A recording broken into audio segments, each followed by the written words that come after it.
terminé. Bien, le rapport étant terminé, je donne la parole à M. Beck et ensuite à Mme Drevitoussi. Oui, Monsieur le Président, en propos liminaire, je voudrais remercier Mme Bousquet et le personnel qui est à la Commission des Finances pour les réponses toujours très claires et précises que nous recevons sur les questions que l'on se pose quand même souvent. Alors, cette augmentation de 0,7%, bien entendu, ne nous a pas surpris. Vous l'aviez annoncé l'année dernière. Lors de la dernière session, vous nous l'aviez également annoncé, en nous disant d'ailleurs que ce serait 0,7 minimum. On craignait plus. Vous allez rester au minimum. C'est un moindre mal. Vous nous avez dit lundi qu'il ne s'agissait pas de matraquage fiscal. Nous venons de voir en effet que les incidences ne sont pas énormes. L'affirmation est quand même à nuancer parce qu'on s'aperçoit que sur plusieurs périodes, et si on applique le même système au cours de notre mandature, cela à la fin va quand même avoir un impact certain de plus de 4% sur l'ensemble du foncier du département.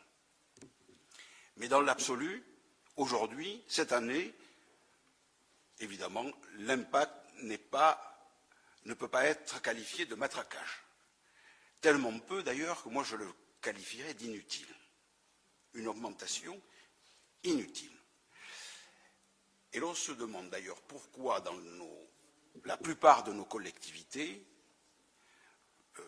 la plupart, pas toutes, ne parlons pas de l'État, on a maintenant ce qui pourrait être presque qualifié d'obsession, c'est l'augmentation des impôts. On ne peut pas avoir ou toucher à un budget de collectivités locales sans une augmentation. On dirait que c'est une idée fixe, une obsession, un TOC. Vous savez, un trouble obsessionnel compulsif. Pas de budget, pas d'augmentation. Vous nous avez dit hier que ce département était un des plus pauvres de France. J'entendais ce matin à la radio que l'EDF annonçait une explosion, c'est le mot, des coupures d'électricité à partir du mois d'avril pour impayés. Nous avons donc une pauvreté maximum. Et vous augmentez les prélèvements. Comment voulez-vous que cela fonctionne? Comment voulez-vous donner à nos jeunes envie de se lancer, d'investir, d'ouvrir des entreprises, si, au bout du compte, ils n'ont pour seul avenir et pour seul résultat qu'une augmentation de leurs charges, ou alors de rester sur les bancs de l'école et d'avoir pour seule perspective le RSA? Comment voulez-vous, devant cette situation économique, en augmentant encore une fois les prélèvements, comment voulez-vous que ça fonctionne? Comment voulez-vous également qu'il y ait des créations d'entreprises ou que les entreprises aient envie d'investir et d'embaucher quand ils savent que là aussi, chaque fois qu'ils vont embaucher ou investir, ils auront une augmentation de leurs charges. Alors hier, nous avons entendu qu'il y avait dans le département un certain nombre de créations d'entreprises, 256 je crois, si mes souvenirs sont exacts, je ne sais pas qui l'a dit, mais je ne voudrais pas dire de bêtises, mais il me semble que c'est ce chiffre. Il eût été peut-être aussi intéressant de demander au greffe des tribunaux de commerce de Montpellier et de Béziers le nombre d'entreprises en redressement judiciaire pendant ce temps et en liquidation. Il a peut-être baissé, mais enfin, il est nettement supérieur aux créations d'entreprises, ça je peux vous le garantir. Je le sais par expérience, il est nettement supérieur aux créations d'entreprises. Alors bien évidemment, ce n'est pas encore une fois avec une augmentation des prélèvements que nous allons dynamiser notre économie.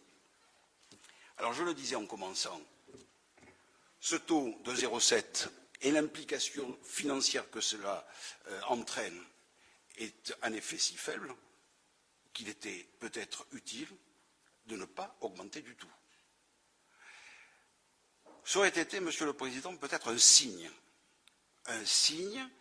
à l'économie, à tout ce dont je viens de parler, un signe d'ouverture, un signe d'oxygénation, un site d'incitation à poursuivre et à s'engager. Mais je reviens encore une fois sur le peu que représente 0,7% pour dire que si vous aviez voulu encore plus donner ce signe, donner finalement à l'économie ce dont on parle beaucoup, mais qui n'arrive jamais, c'est-à-dire la confiance, eh bien vous auriez peut-être diminué même de, peut-être pas 0,7, mais 0,3, 0,5. C'est ce que nous aurions souhaité. Moi, c'est ce que j'attendais. Nous ne sommes pas surpris de l'augmentation, mais je suis étonné que ce raisonnement économique ne soit pas encore arrivé au raisonnement de nos politiques. L'augmentation des impôts, cela fait des dizaines et des dizaines d'années qu'elle est au programme de nos collectivités et on s'aperçoit, compte tenu de la situation économique actuelle, on s'aperçoit que ce sont des recettes qui ne marchent pas. Alors, au moins, par curiosité, vous auriez pu essayer d'employer une autre recette et de dire au département, vous voyez, nous baissons vos charges, nous baissons vos impôts, allez-y, travaillez, investissez, ouvrez des entreprises. C'est la raison pour laquelle, compte tenu de ce que je viens de dire, Monsieur le Président, nous voterons contre. Nous voterons contre pour deux raisons. Une raison économique, parce que je le répète, ça me paraît inutile, et puis peut-être et surtout pour une raison psychologique, parce qu'avec tout cela, je vous le dis franchement, vous nous mettez le moral en berne. Je répondrai à l'ensemble après. Merci, Monsieur Beck.